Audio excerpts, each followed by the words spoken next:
Hi, and welcome to our next episode of Chats with the Chaplain. I hope you're going well. It is, of course, lockdown at the moment, so things are up and down, right? And we have our good days and we have our bad days. Exactly why we're doing this little series, though, is to chat through some strategies that might help you during this time. In the last episode, we talked through how to act when we're having one of those down days. So jump back and have a look at that. But basically acknowledge your feelings, connect with others, and thrive. So find things that make you recharge and thrive during this time. Today, though, I wanted to talk to you about things that we can and can't control. So we often spend most of our time and our energy getting really concerned and worked up and anxious over things that we actually can't control. And this is detrimental to us and to our mental health and well-being. And really, it, I guess, wastes a lot of energy as well. But it's really normal. We all do this and we're all susceptible to it. So what I wanted to talk to you about today is a handy little thing that I use quite often called the circle of control.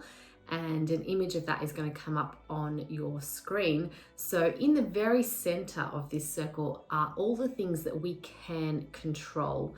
These might be things like our thoughts, our attitudes, what we choose to do with our time, how we choose to spend our money, whether we choose to watch lots of news and scroll social media or not. So things like that, things that we can control.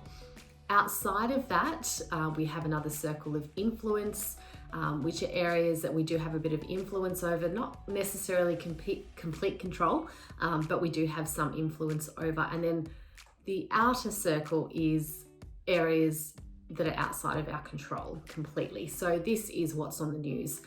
This is natural disasters. This is pandemic, lockdowns, rules and restrictions that are in place that we have to abide by.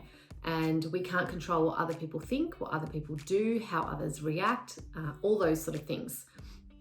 What often happens though is this outer circle that is out of our control is where we spend most of our time. And for most of us, that is the biggest part of the circle.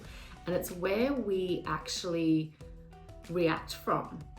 We get angry, we get frustrated, we react to other people's actions and to things that are happening around us, and we live out of this space. Sometimes it's not always helpful though.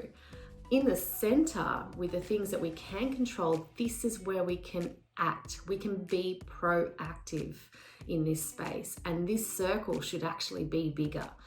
Now, we're going to have things in our life that we can't control that do affect us. Of course they do. We're currently experiencing that right now. So it's not to say that these things out of your control will never impact you, because they will.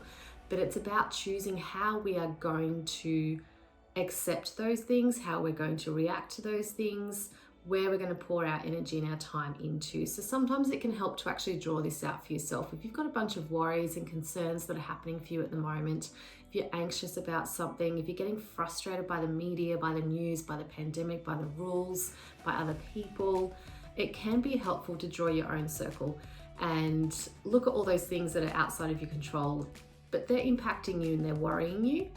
And then work your way back into the things that you can control and make a big list of those things that you can control. You can control picking up the phone and calling a friend. You can control how much news you consume, how much scrolling on social media you do.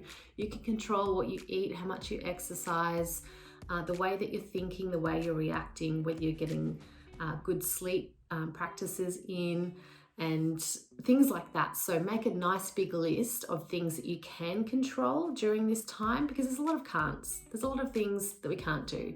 So make your can list nice and big, because there's still so many things we can do, and focus your energy there, and that will start to impact how you're feeling and how you're reacting and coping with this pandemic and with the lockdown. So circle of control, you can Google it. There's so many great images and examples out there if you're a little bit stuck, or feel free to reach out to me anytime as well, and we can have a chat through this and work through this for your personal circumstance too.